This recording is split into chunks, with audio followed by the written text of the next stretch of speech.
Hello, I am Henry Halladay, and I want to introduce a podcast series of the discussions covering technology today, an update to a series of presentations I made several years ago. This is an update and a more personal look at what's happening locally and globally with the electrical technologies in the world around us.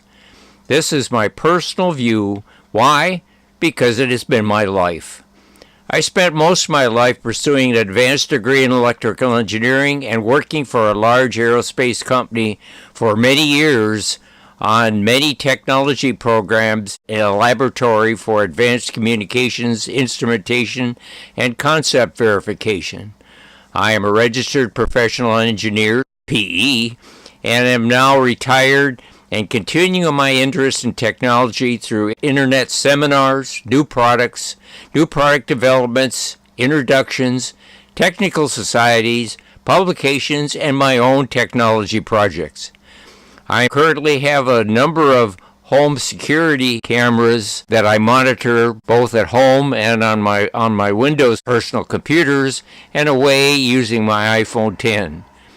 I have a monitor of my home through IP cameras using Blue Iris software and triggered visual alarms, Nest smoke, carbon monoxide, and fire alarms, and a Ring doorbell together with an outdoor floodlight camera system and various remotely monitored temperature humidity sensors, all available on my smartphone, iPads, and personal computers. My heating and cooling system was replaced and it can now be controlled through a Wi-Fi programmable thermostat.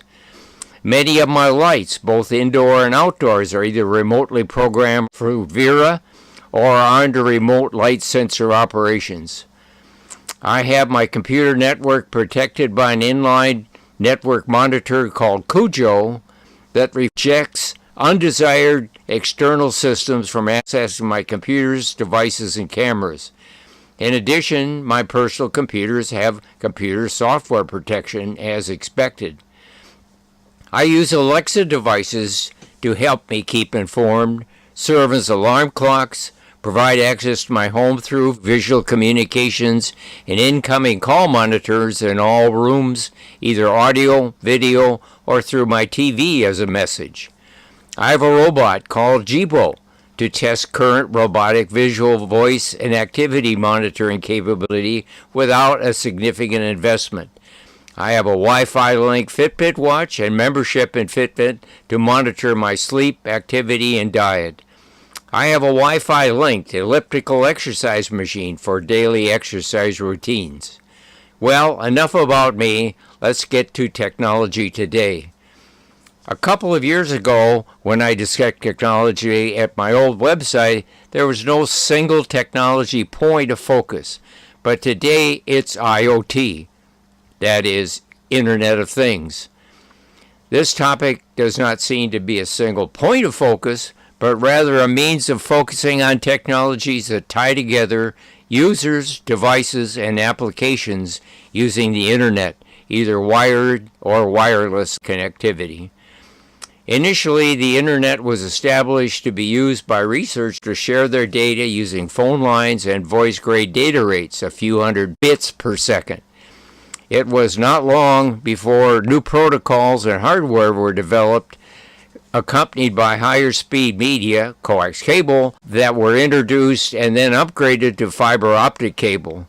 This allowed data rates to reach the current gigabit rates we are seeing today. The original Internet was at slow telephone rates, basically audio analog, which meant that industry instrumentation connections needed special equipment and control monitoring, which required special buses like IEEE 48 to provide accurate and timely interface and control functions. But now, the speeds, protocols, and fiber optics permits Internet for command control of instruments and in machines to be used anywhere for anything. It is an Internet of Things that includes people, places, and devices.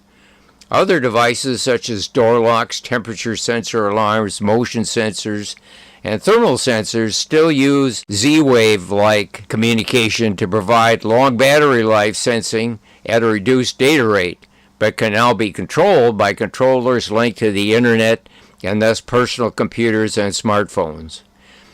Of course, this evolution was only possible with the simultaneous evolution of microelectronics, special interface software, special media, that is like fiber optics, and infrastructure like Bluetooth, Wi-Fi, Z-Wave, Zigbee, etc., to tie things together.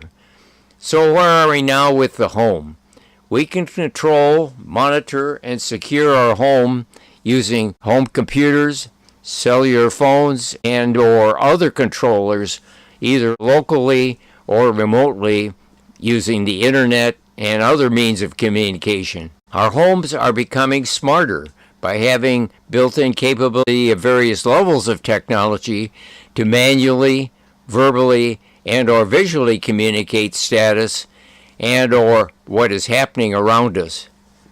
For years, we have had settable thermostats at the device itself for heating and cooling, programmable lights by means of light switches, and some other appliance also, but locally. Because of Internet of Things, we can control many of the functions at home, on the road, or on vacation. Some are questionable, like built-in display of what's in the refrigerator, but others are more mandatory, like fire, smoke, CO sensors, security cameras, and alarms. The issues are having a good Wi-Fi link. If you have a router or a cable modem, which I have both, then distance and obstructions to from the devices and the Wi-Fi link devices is very important. In addition, the number of devices sharing a Wi-Fi link becomes important, particularly if high-definition cameras are used. There is no single method that I have found to determine whether a link is adequate, although using a smartphone app to set a Wi-Fi channel at a particular device helps to measure signal strength. But if you have problems, it isn't the only thing that may indicate that, other than links being dropped. There are two Wi-Fi bands available, both at 2 and 5 gigahertz, and for those offering either, the 5 gigahertz is much less crowded and offers more data rate. I have many wired and Wi-Fi devices, including indoor-outdoor cameras, several Alexa devices, Nest, smoke, fire, and CO detectors, and several Lacrosse and Chamberlain temperature humidity sensors to monitor my home and yard, and thus keep track of my pets, for one thing, in addition to potential violators of my perimeter, and have added several hardwired Wi-Fi extenders, which offer different access points.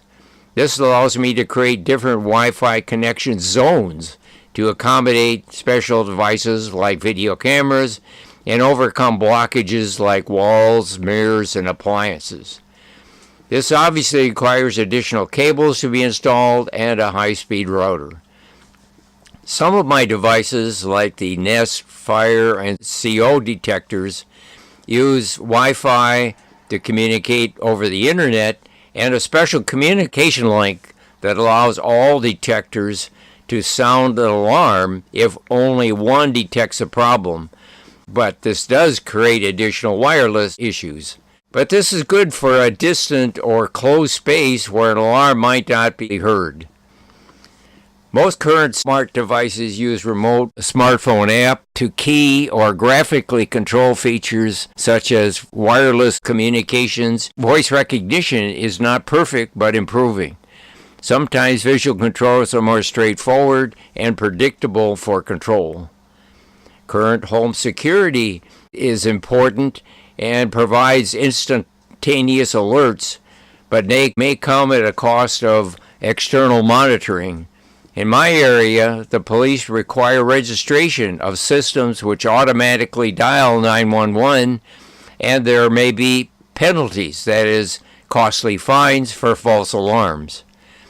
I have an early home robotic assistant called Jibo that has a verbal and visual interface and a rudimentary version of artificial intelligence, that is AI. The publication says that Jibo is designed to be a helpful presence in the home. Ask him questions, get the forecast, and check your flight status. He's got you covered. Over-the-air software updates keep his skill set evolving, so he's constantly growing and learning. Jibo does use a Wi-Fi connection for firmware updates and update news and weather, but sometimes has problems with questions not familiar with. Alexa obviously has more extensive vocabulary in its database, but there are even questions Alexa doesn't seem to handle. Jibo does have interesting features, including voice and facial recognition, a personality, some movement, and emotion-like displays, depending on whether the interaction is good or bad. Jibo does address me personally and thus appears more friendly than Alexa.